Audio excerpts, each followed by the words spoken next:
भाइयों, आज मुझे आमरा क्षेत्र में बाबा पंचेश्वर नाथ की स्मृता भूमि पर आप सबसे संवाद बनाने का सौभाग्य प्राप्त हुआ है। इस पावन धरा को नमन करते हुए मैं आप सबका हृदय से स्वागत करता हूं, अभिनंदन करता हूं। माफिया से निपटने का काम ये लोग कर पाएंगे क्या? अरे तो माफिया और दंगाइयों को अपने गले का हार बना करके घूमते थे। और तो भारतीय जनता पार्टी की सरकार है जो माफिया कल तक सत्ता का सरपरस्त बन करके आम जनता को, व्यापारी को, बेटी को तबाह करता था। आज गले में तख्ती लटका करके घूमे घूमे फिर रहा, कहता साहब जान बदस तो एक बार बस तेरा बना कर और इन माफिया अपराधियों को ठेला लगाने के लिए मजबूर कर दो। मेहनत कैसे होती है ये करना सिखाओ इनको, नहीं तो ये लोग गरीबों के आंखों पर टकैती डालेंगे, कमजोर लोगों को तबाह करेंगे, व्यापारियों से रंगदारी वसूली करेंगे, नौजवानों के हाथों में तमचा लहराने का काम करेंगे। फिर एक बार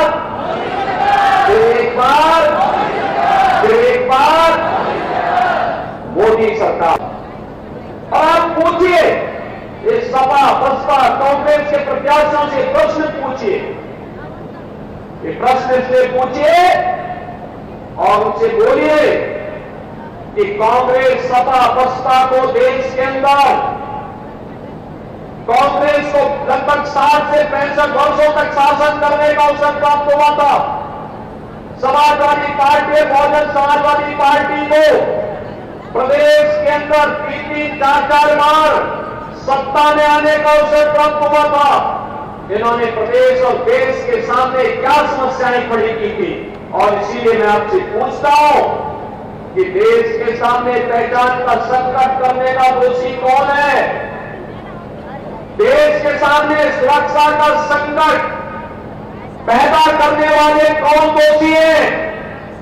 देश को विकास से वंचित करने के दोषी कौन? देश में भूखमरी से हुई मौतों का दोषी कौन? देश में अन्नदाता किसानों की मौत का जिम्मेदार कौन?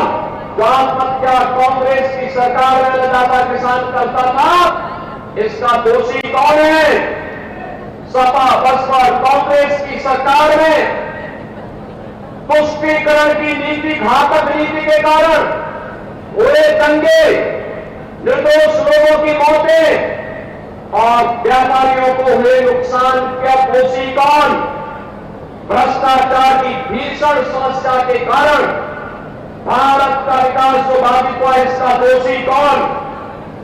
पलायन और बेरोजगारी की समस्या के कारण 2014 के पहले जिन नौजवानों ने पलायन किया था, उनके जीवन के साथ खिलवाड़ हुआ था, इसका दोषी कौन है? बिजली और पानी से जनता जनार्दन को वंचित करने वाले कौन है लोग हैं? क्या कांग्रेस इसका जवाब दे पाएगी? उसका दोषी कौन है? और अंत में बहनों और भाइयों, जो 10वां प्रश्न है वह ये कि इतने दशकों तक शासन करने के बाद भी कांग्रेस, सपा, बसपा आपकी आस्था के साथ खिलवाड़ करती रही, इसका दोषी कौन है? बहनों और भाइयों, ये वही कांग्रेस है, ये वही सपा है, ये वही बसपा है।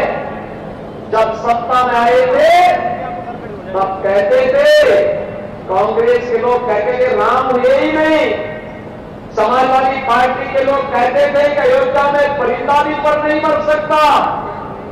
आखिर आज सत्ता से वंचित हुए, अब कैसे तड़प रहे हैं लोग?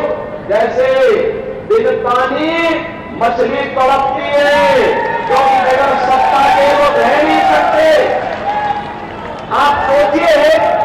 आप सोचिए समाजवादी पार्टी के हाल को देखिए। कल्याण सिंह जी का पूरा जीवन उत्तर प्रदेश के विकास के लिए, श्री राम जन्मभूमि के लिए समर्पित था। और स्वर्गीय कल्याण सिंह जी की जब मृत्यु हुई, समाजवादी पार्टी ने अपने संवेदना के एक भी शब्द नहीं व्यक्त किए। कल्याण सिंह जी प्रदेश के पूर्व मुख्यमंत्री, राज्यपाल, और उनकी दुखद मृत्यु पर समाजवादी पार्टी के पास संवेदना के एक भी शब्द नहीं। मुलायम सिंह जी की मृत्यु हुई, मैं स्वयं गया था, मैं सेफई गया था, लखनऊ भी गया था, सेफई भी गया था, श्रद्धांजलि देने के लिए गया था। लेकिन बहनों और भाइयों, ये समाजवादी पार्टी के यही लोग एक माफिया की मौत पर कैसे घड़ियाली आंसू बहाते हैं। आपने अभी देखा होगा, एक माफिया के मरने पर हत्या करने के लिए एक माफिया के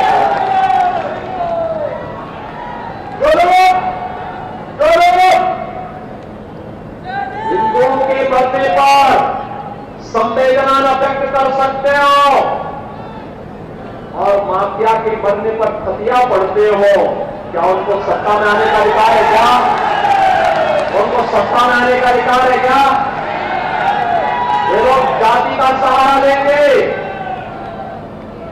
लेकिन परिवार तक सीमित हो जाएंगे। आपने देखा होगा, समाजवादी पार्टी ने एक ही परिवार के सब लोगों को निकल अपने ही परिवार के सब लोग, परिवार के बाहर कोई नहीं, परिवार के बाहर सोच ही नहीं है, जाति का सहारा लेंगे। लेकिन बहनों और भाइयों, घूम फिर करके परिवार में आएंगे। और ये तो महाभारत की धरती है, महाभारत के रिश्ते देखने तो उसके सबसे अच्छे नमूने समाजवादी पार्टी के लोग हैं। वहां सभी पात्र महाभारत के मिल जाएंगे। और इसीलिए मैं आप सबसे कहने के लिए आया हूं, कांग्रेस और सपा बसपा का जो हिडन एजेंडा है, उनके घोषणा पत्र से उजागर होता है। वे फिर से प्रदेश को, देश को दंगों की आग में झोंकना चाहते हैं, भारत का विभाजन की आधारशिला रखना चाहते हैं। एक कमल फूल पर आपको भारी बहुमत से धर्मेंद्र कश्यप को विजयी बनाने के लिए कार्य करना करेंगे। आप सभी लोग कार्य लोगों से करवाएंगे भारी बहुमत से। तो मेरे साथ बोलेंगे, भारत माता की